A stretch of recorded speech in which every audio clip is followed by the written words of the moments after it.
Hello there guys, and welcome to another edition of Star Wars Comics. Hope you're having an amazing day because it's Vader time. We will cover one of the most brutal times for the Jedi, which was the events immediately after Order 66, and how Plo Koon's niece, Shah Koon, came to challenge Vader in a fight to death. Leave a like and a comment down below guys, I would love to know what you think about this issue. Check the description for more info and let's get this video started. This story belongs to Shah Koon. Brought to the Jedi Temple by her uncle Master Plo, Yoda was her first master. Just before the Clone Wars, she became a Jedi Knight and took an apprentice by her side. Sadly, he died during the Battle of Gaiju. A feeling that had never overcome Shah Koon overwhelmed her at that time. It was so brutal that she completely detached from the war and continued her pacifism on the temple, where every day she would visit her favorite meditation garden. But on this particular day, her uncle came to visit. He in fact was glad that her niece was doing relatively well, but she immediately responded to her uncle. If he were here to suggest that she come back to fight, then he is just wasting his time. However, by this point, Count Dooku had died. The end of the war was just a matter of time. What Master Plo Koon had in mind was something much different. Through Obi-Wan, they had learned that someone close to the Senate was a Sith Lord. Her mission, should she choose to accept it, was to scour the Jedi archives and see if she can learn anything that might lead her to this hidden enemy. Shah Koon went on to accept. She immediately went to work, going through everything she could lay her hands on. Master Jocasta Nu approached. Perhaps she could be of some assistance, but what Shah Koon was looking for was not in the lines, but between them. Master Jocasta understood the errors of her past ways. She once thought that Camino didn't exist if it wasn't in the archives, but now she just wasn't sure. Everything was obscure to the point where you need to dig deep, and she left Shah Koon to do just that. She was going to tend to her Padawan, who most likely was exploring the secret passageways below the Jedi Temple. A lot of time passed. Shah Koon had made some progress, but not enough. As she was still concentrating on her task, suddenly a cold feeling had overcome her.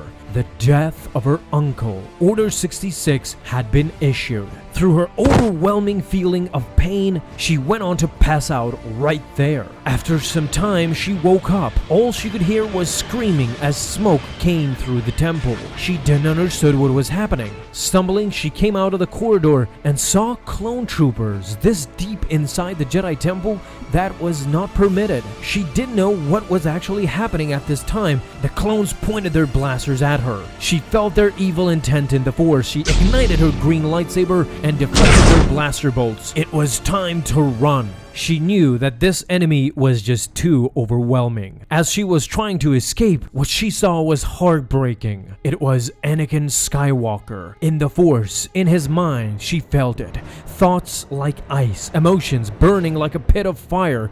He was now a Sith Lord. Skywalker killing Jocasta Nu. She had no time for deliberation. She continued to run away. She tried to buy time as much as possible. She had to escape if the Jedi were to live on. She remembered the secret passageways that Jocasta Nu had implemented. Through those secret doors and paths, she entered the deep catacombs of the Jedi Temple. Now, feelings of despair had overcome her. Everything she knew was gone and destroyed. Shah Koon now had a plan. She saw only one thing left for her to do. Shortly after Order 66, she appeared in holo communications to the Emperor. At first, Palpatine didn't know who she was. She presented herself. She was Shah Koon, one of the defeated, one of the Jedi, hiding out from the power of the Sith. She in fact had studied the Sith quite extensively. Her last task was to find Sidious himself. To do so, she explored much of what was known as the Sith Lore.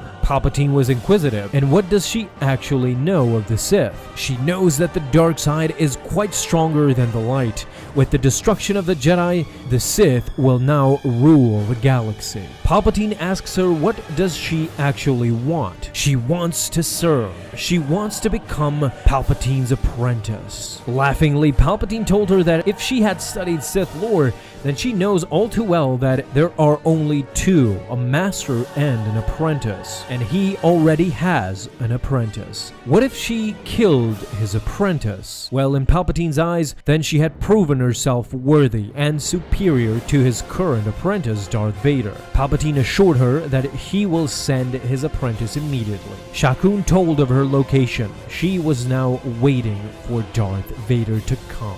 Darth Vader approached the underlevels. At first, Shaq Kun didn't know if this was actually Skywalker, but through the Force, she could actually identify him, his thoughts, his pain. He could feel her now as she did in the temple. He didn't have the time to kill her since she chose to flee. Her lies were obvious to Palpatine and to himself. Now, she wouldn't be able to escape. She was doomed. Suddenly, a pack of Cathans attacked Vader. He ignited his lightsaber and continued to cripple all of them. They were being controlled by Shaq Kun. They could be easily controlled and dominated with the Force, since they were primitive. As Shaq Kun tries to entrap Vader with an electroshock net, Vader was stunned and briefly electrocuted until he destroyed the net with his bare fists. He was a monster, a magnificent monster and a powerful one as well. Vader could barely speak. The electroshock was going all through his suit and especially his speech pattern. Now Shaq Kun revealed herself. All this time dwelling in the underlevels was worth it.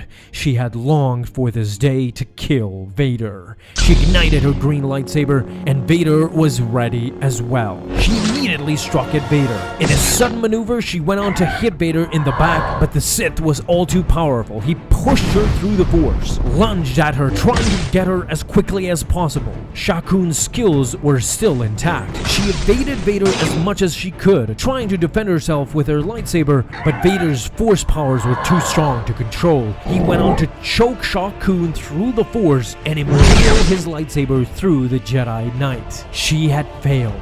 She was now before death. Her thoughts were scattering all around, as if the Force was trying to tell her something. Suddenly, through the Force, she saw everything. She saw the new hope of the galaxy that was to come. The son and the daughter of Skywalker. The children were to be the catalyst for the light to shine bright again. She witnessed as Vader picked up Palpatine with an intent to destroy the Sith once and for all. The son of Skywalker would return the ways of the Jedi. No, the future does not depend on her, as she slowly died in peace. The very next day, Vader presents himself before his master. However, displeased, Shaq Kun did not die in fear. She in fact died at peace, not despair.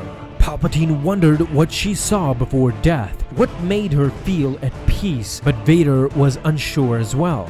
It did not matter according to Palpatine. The Jedi were weak, and so was she. Now the Sith control the Empire and the galaxy. His vision was that their rule would never end. And at this point in time, so was Vader's. Alright you guys, that is the end of this comic. Hope you enjoyed it. This was quite an interesting one, and especially the visions of Shaq Kun and everything that she saw. It was quite amazing, and to be quite honest, this might have given the inspiration of the void that we see in Rebels, where everything is at once, time and space are all one and the same. She was able to foresee everything with precision. And even though this comic is Legends, we have seen canon stories be inspired by Legends material before, so this might have been the case. This comic is called Star Wars Purge Seconds to Die, and I really do hope you enjoyed it. If you want any future issues that you like covered down the line, let me know down in the comments. Thank you guys so much for stopping by and watching this video and supporting the channel. It really means a lot to me.